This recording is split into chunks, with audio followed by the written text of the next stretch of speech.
မင်္ဂလာပါမင်္ဂလာပါစပင်းကူ 3D မိတ်ဆွေအားလုံးမင်္ဂလာညချမ်းပါနော်ကဲဟုတ်ပြီပြောမယ်16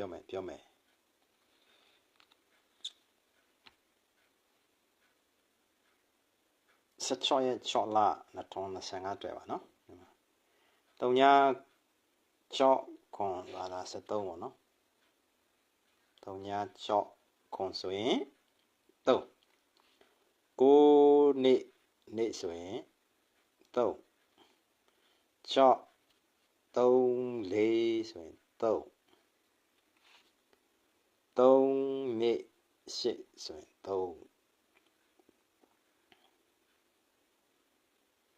နော်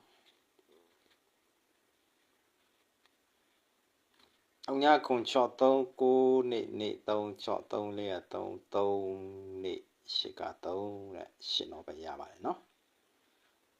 8တော့ပဲရတဲ့အချိန်မှာတဲ့ဟုတ်ပြီ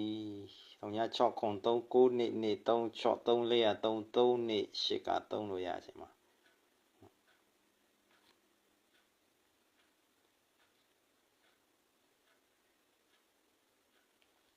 သူကလိုက်မှကြည့်လိုက်မယ်ဟောပို့ရှင်းပြ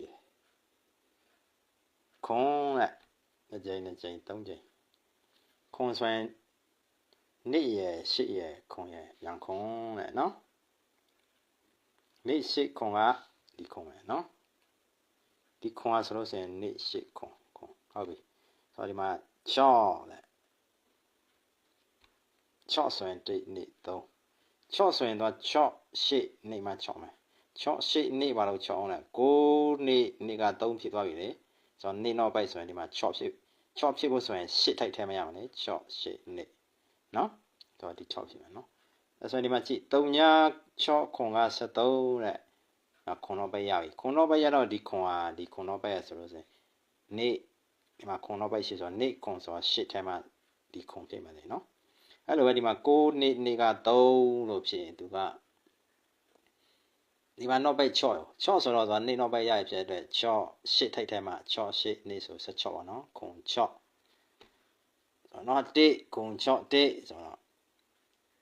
6 3 4က73ဖြစ်4နောက်ပိုက်ဖြစ်တဲ့အချိန်မှာနေ့4ဆိုတော့6နဲ့9နဲ့မှဒီ1ဖြစ်မယ်နော်နေ့9 4က1ခွန်6 1ခွန်6 1 3ညတဲ့3နေ့8က73လို့ဖြစ်တယ်နော်3နေ့8က73လို့ဖြစ်တဲ့အချိန်မှာရှင်းတော့ပဲရတဲ့အချိန်မှာ3ညဖြစ်ဖို့ဆို3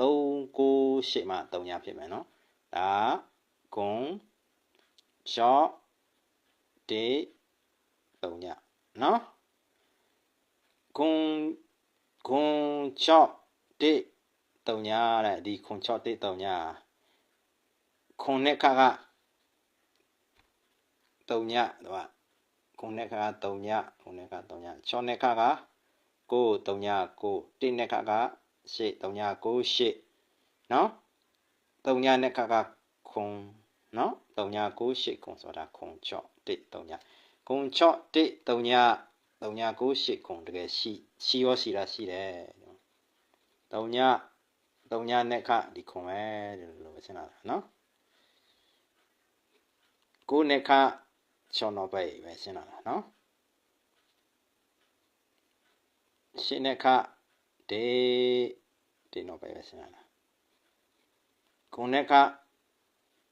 3ညပဲရှင်းလာတာနော်ခွန်6 1 3ည3ည9 8ခွန်ဒီမှာအတွဲလိုက်ကြတယ်ဒီမှာအတွဲလိုက်ကြရင်ဒီမှာအတွဲလိုက်ရှိရမ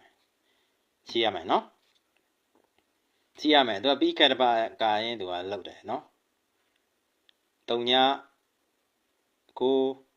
8ခွန်နော်3ည9ခွန်8 9 3ညဆိုရင်ဒါခွန်6 1 3ညပဲဒါပေမဲ့ online မှာလည်းရှိတယ်နော်ဒီ3လုံးကခွန်ဒီ3လုံးက8ခွန်8 4 8ခွန်က9ခွန်8 9 3ညခွန်8 9 3ညနဲ့ဒီ3ည1 6ခွန်နဲ့တွဲတယ်ဖြစ်ပါတယ်နော်9 3ညနဲ့ခါကနေ8ခွန်က7ခွန် 4 8 19 9နဲ့ခါက6 8နေရာ6 8 1 9 8 8နဲ့ခါက2 5 4ဆိုတာ17 5 5 19 9နဲ့ခါက3 9 8ဆိုတာ3ည9ထိုင်နဲ့8ပဲရပြီတဲ့နော်9ထိုင်8ပဲ9ထိုင်8ပဲရချင်မှာဒီ4ခါကဘယ်ကလာတယ်လဲတဲ့နော်4ခါပဲလာလဲဆိုတော့4ခါက5ကရှိပါတယ်နော်စီ5ကဒီမှာ5က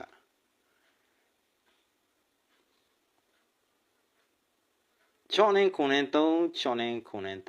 3 6နဲ့2နဲ့8 9နဲ့1နဲ့8 2က6နဲ့3နဲ့6 9နဲ့9နဲ့6 3က2နဲ့9နဲ့9 9နဲ့2နဲ့9 4က9နဲ့4နဲ့3 3နဲ့3နဲ့3 5ကဒီမှာ5ကစားခင်ဒီမှာ5ကတခုခုရှိရမယ်ကြည့်ဆိုတော့ဒီမှာကြည့်လိုက်ဒီတေးနောက်ပဲရဆိုလို့ရှိရင်တဲ့ဒီတေးနောက်ပဲရဆိုလို့ရှိရင်တေးခွန်နေလေးရှိနော်ဒါ5ကပဲတေးခွန်နေလေးရှိကိုကျွန်တော်ဖြည့်တယ်နော်ဒီတေးရဆိုလို့ရှိရင်6 8ခွန်3လုံးတေးတယ်နော်ဒီခွန်နောက်ပဲရဆိုလို့ရှိရင်9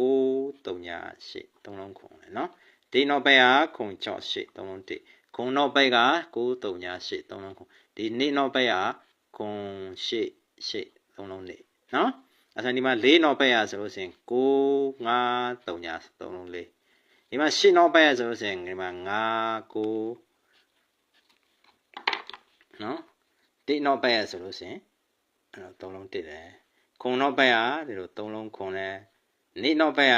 ဒီလို3လုံးနေတယ်ဒီမှာ4နောက်ပဲရ3လုံး4တယ်8နောက်ပဲရဆိုလို့ရှိရင်3လုံး8ဆိုရင်9ထိုက်8ပဲရ4ထဲမှာ5 9 4ဒီ8က3လုံး8ဒီ4ကဒီလို3လုံး4ဒီ2ကဒီလို3လုံး2ဒီခွန်ကဒီလို3လုံးခွန်ဒီ1ကဒီလို3လုံး1ဒါဆိုရင်3ည6ခွန်က3 9နှစ်နေ့က3 6 3 4က3 3နေ့8က3တဲ့ဒါဆိုရင်3လုံးခွန်6 1 3ညတဲ့ခွန်6 1 3ညခွန်6 1 3ည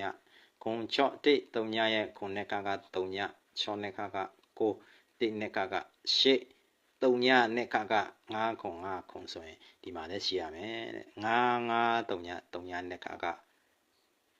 3ည5 5 3ညနဲ့ကနေ့8ခွန်3လုံးခွန်4 8ခွန်19ရဲ့နဲ့က6 8နေ့3လုံး9 8 1 9 3လုံး8ရဲ့နဲ့ကနေ့5 4ဆိုတာ17 5 5ခွန်ခွန်နဲ့က3ညဆိုရင်3 9 8 9ထိုက်8ပဲလို့ရတယ်ဒီလို9ထိုက်8ပဲလို့ရခြင်းမှာဒီတင်းနောက်ပဲ3လုံး1ဘာလို့ဆိုဒီမှာက6နဲ့9နဲ့3 6နဲ့9နဲ့3တက9နဲ့1နဲ့8 6နဲ့2နဲ့2က6 6 3က9နဲ့2နဲ့9 9နဲ့2နဲ့9 4က3နဲ့3နဲ့3 9ဒီမှာ5ကဖြတ်ပြီဆိုရင်ဒီ5ကအလုပ်လုပ်မယ်1က3လုံး1ခွန်အား3လုံးခွန်နေ့က3လုံးနေ့4က9 3ည5 3လုံး4ဒီ8ရဆိုလို့ရှိရင်9 4 5 3လုံး8ဆိုရင်